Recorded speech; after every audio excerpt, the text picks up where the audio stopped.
Hello, you're listening to Lists and Other Things That No One Asked For with Jesse Barbin, a mini podcast where stuff usually takes the form of a list about pop culture, music, growing up. So, I hope you like it. Hey everyone, thanks for listening to this.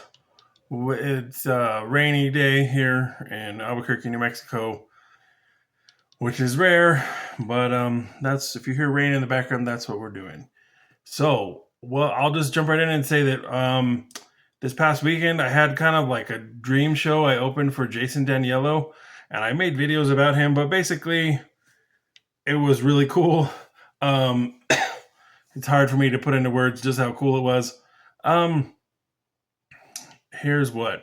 Okay, so I mentioned it in the video, but basically before I was, old enough to go to shows, he was in a band with a person named Ben Hawthorne. So Jason Daniello and Ben Hawthorne were kind of the core of this band called Naomi, and they seemed to be pretty big in Albuquerque in the 90s.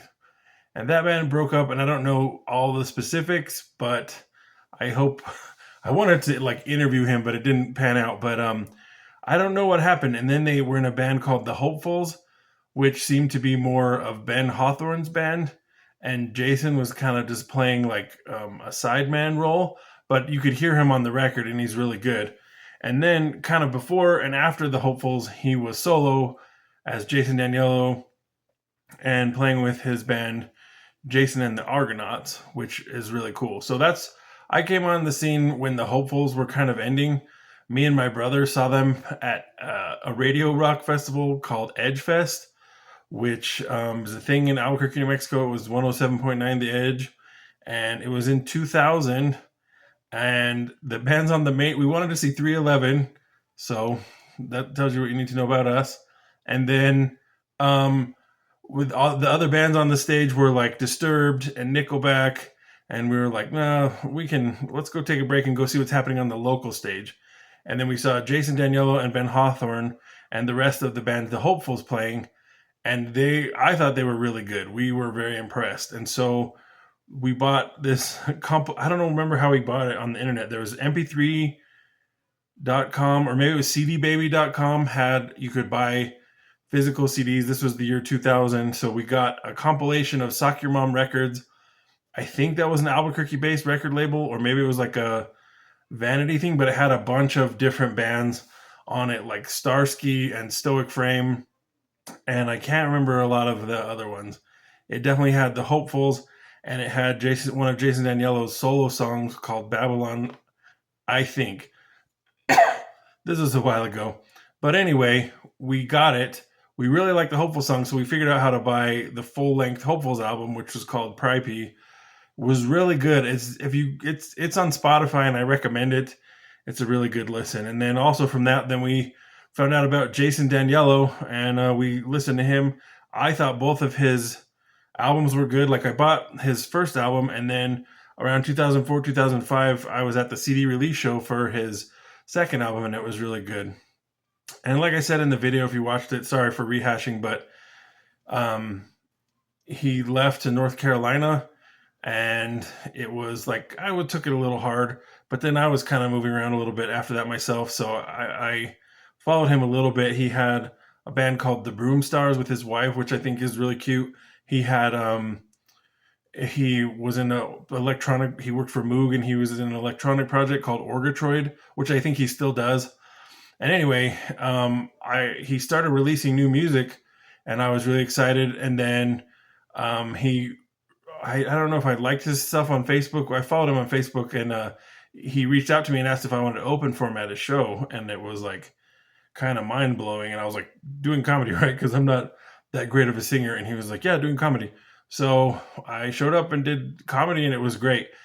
It's always rough doing comedy in a venue that's set up for like a rock concert, basically. That makes me sound really old, a rock concert. I don't know what you'd call it, a gig, a show. Like, I would call it a show that's set up for a show. So I had amps and guitars and drums behind me, and people were just kind of talking. Everybody was happy to see each other. I think people were buzzing that Jason Daniello and Jason and the Argonauts were back together, and they were in Albuquerque playing. And So, I did my jokes and I got some good laughs at certain points, but it was kind of fighting the people talking. So, no, I'm not complaining. I'm just saying, like, sometimes that's kind of a weird setup, but I was happy to do it. And because I would have come and seen Jason play no matter what. So, he played a lot of his songs, which I really like. He played the highlights for me was he played Tiny Pill, which is on Spotify. So I recommend going looking up Jason Daniello, his album Everything Good. I say it's no skips, and yeah, I can't be objective because I've grown up with that music, so it's like a part of my heart or whatever, so I'll never be able to look at it objectively, but I think it's no skips. Anyway, so he played Tiny Pill, he played Everything Good. He played some other songs, like he'd always play Fairies Wear Boots, which is Black Sabbath, Ozzy Osbourne, and just really killed it. And then I was like, oh man, this couldn't get any better. And then he ended the show. He played a song by his old songwriting partner band. I think they actually wrote separately, but his old band member Ben Hawthorne, who I mentioned at the beginning, who he was in Naomi and the Hopefuls with. And in my when I moved back to Albuquerque here this last year, I kind of was researching the scene and kind of what's gone on, and I found out that Ben Hawthorne passed away in like 2017. I didn't see why, but he was relatively young. I think he was in his 40s, and so that was really sad. And so Jason Daniello, he didn't dismiss the band. That sounds like he kind of just let the other band members get off stage, and he got an acoustic guitar and he said, I'm going to play one last song, and it's by my friend Ben Hawthorne. So he was playing a song by Ben Hawthorne, who had passed away. It was like a Naomi song called Valentine's Day Song, I think. And it was really pretty, and I'm getting choked up just thinking about it, because oh man, this guy's passed away, and they've made such good music, and it's kind of an impactful thing for our scene here in Albuquerque. So I thought it was cool. I had a blast. That moment really like kind of blew my mind. And then I kind of chatted with Jason. He's super nice. And so yeah, it was kind of like a dream gig, and I was really happy. And my sister came, and so I got to see a lot of people and hang out and have a fun time. And I have kids, so I hardly ever go out unless I have a show. So that was nice. Anyway, so yeah, listen to the Hopefuls Pripe or Jason Daniello Recreation or Jason Daniello Everything Good, or he has some new singles come out. Never Say Never is really good. It will break your heart. It's like very kind of a sad song. But yeah. So anyway, well, the other thing that came up this week is Limp Bizkit has a new song. So that's a testament to how bad things are if I'm stoked about a Limp Bizkit song, because it's like, because I didn't used to like Limp Bizkit back in the day. I was kind of a Limp Bizkit hater probably. And but I heard it and I was like, yeah, I'm into it. Like, I'd be lying if I said I'm not into it. And when I say I hated them back in the day, like, I knew that Break Stuff was an awesome riff. Like, it was like Wes Borland. I never denied that Wes Borland was awesome. Fred Durst is a lot. Like, he's a lot.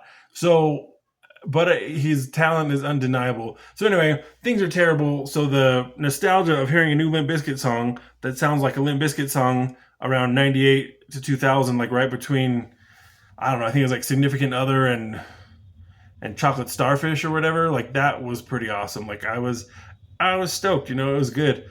I was listening to it and I'm like, were Limp Bizkit versus Always This like unhinged? Like he sounds like he's on mushrooms. He's talking about high-fiving a traffic light and like riding a dolphin fin, and I don't know. And then the title of the song is Making Love to Morgan Wallen, which is like, what does that even mean? So, but it rules. It's like totally unhinged. And maybe it's weird to see new metal become cool, then very uncool, now swinging back to being cool again. Like these new metal bands who were like on the cusp of playing like state fairs and stuff are now like headlining big shows. Like I already talked about Deftones' new album that came out, which was really good. And the fact that they're still just like playing huge crowds is wild. So anyway, I love the new Limp Bizkit song. The verses are unhinged. The chorus is super, super lazy. So like around the time of Chocolate Starfish, it seemed like Limp Bizkit was getting like kind of like he didn't know what to say. So he was just kind of like put your one foot in and all this stuff and back up, back up. What are you gonna do? Like just kind of nonsense choruses.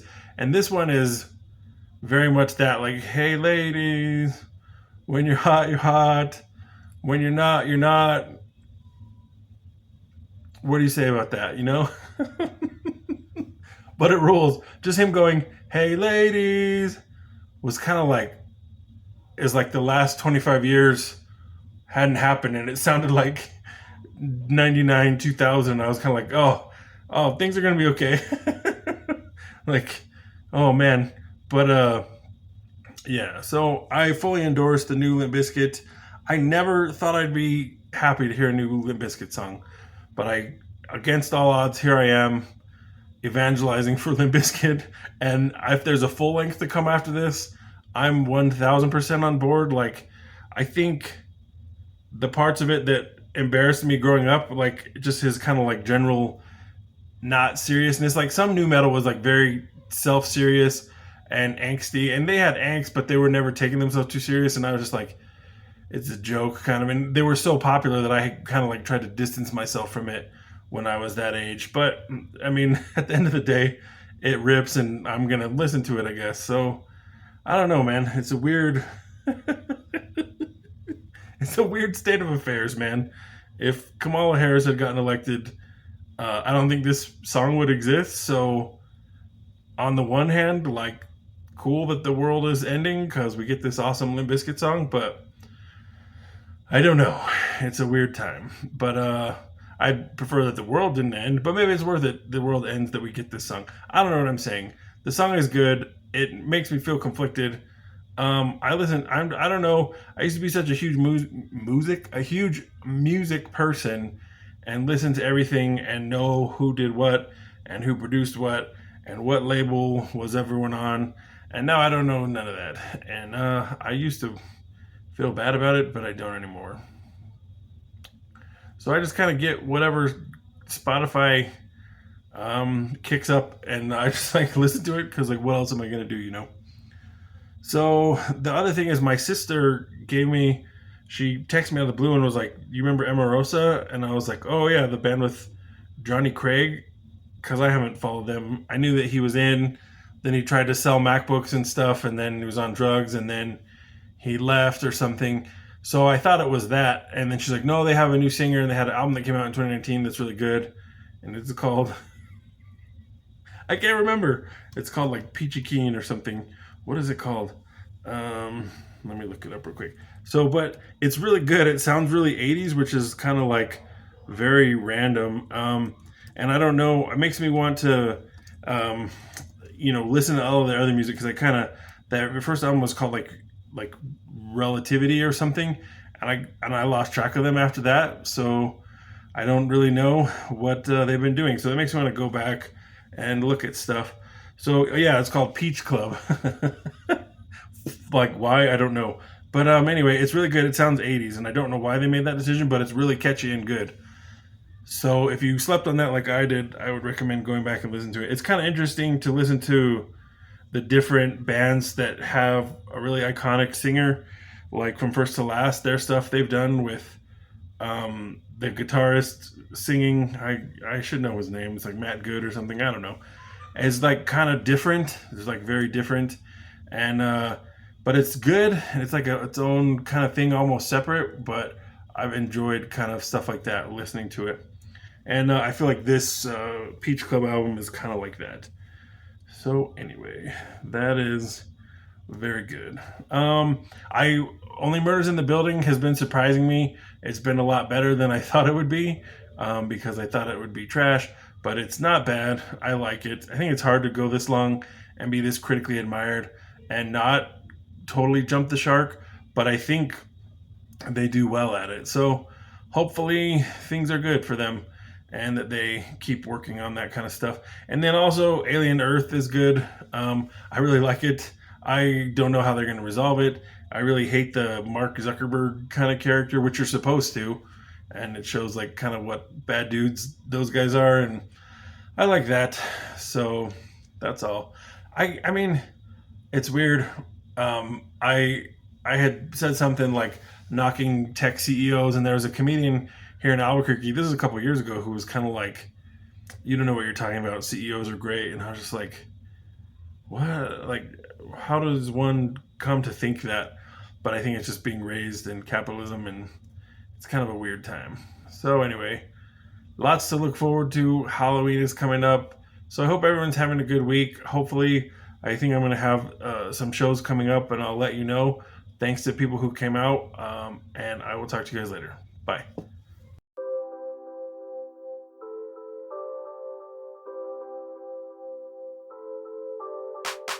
Thank you for listening. This has been Lists and Other Things That No One Asked For by Jesse Barbin. If you want to hang out with me, I'm at Jesse Barbin on all the things. Hope you have a good week.